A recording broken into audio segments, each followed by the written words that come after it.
Bienvenue dans cette nouvelle série. Aujourd'hui, nous allons parler de la véritable histoire de Peter Pan. Il se promène dans une forêt magnifique, telle qu'elle apparaît dans les œuvres originales de J. M. Barrie, plus sombre et plus complexe que la version connue. Pan apparaît d'abord en 1902 dans Le Petit Oiseau Blanc. C'est un roman où l'auteur imagine que tous les bébés sont à moitié oiseaux. Quand ils naissent, ils peuvent s'envoler loin de leurs parents, comme ça. Ce n'est qu'en 1904 que Peter devient le héros de la pièce Peter et Wendy, puis en roman de 1911. Le texte original, Peter est égocentrique, cruel sans même le vouloir. Tu m'écoutes, Peter? Oui.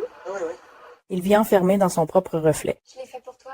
Il ne comprend pas la mort ni la douleur des autres. Il est décrit comme un enfant figé dans l'enfance, incapable d'évoluer. Il marche dans la forêt, il fait chaud, ça sent la sève et l'herbe écrasée.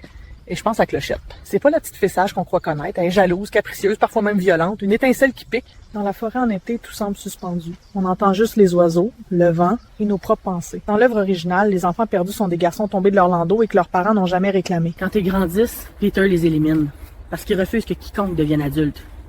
Barrie ne dit pas comment. Mais Peter est prêt à tuer pour préserver son monde figé.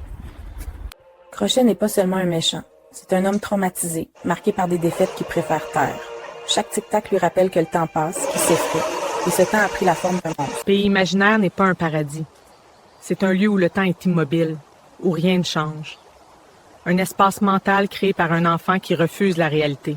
C'est une métaphore de la peur de grandir, la peur de perdre l'innocence, la peur de la mort, et parfois même de la folie. La vie de Barrie éclaire tout. Son frère David est mort à 13 ans. Sa mère a sombré dans le chagrin en disant « Au moins, il restera un enfant pour toujours ».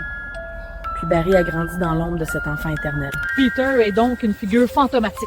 Un enfant qui ne grandit jamais parce qu'il est mort.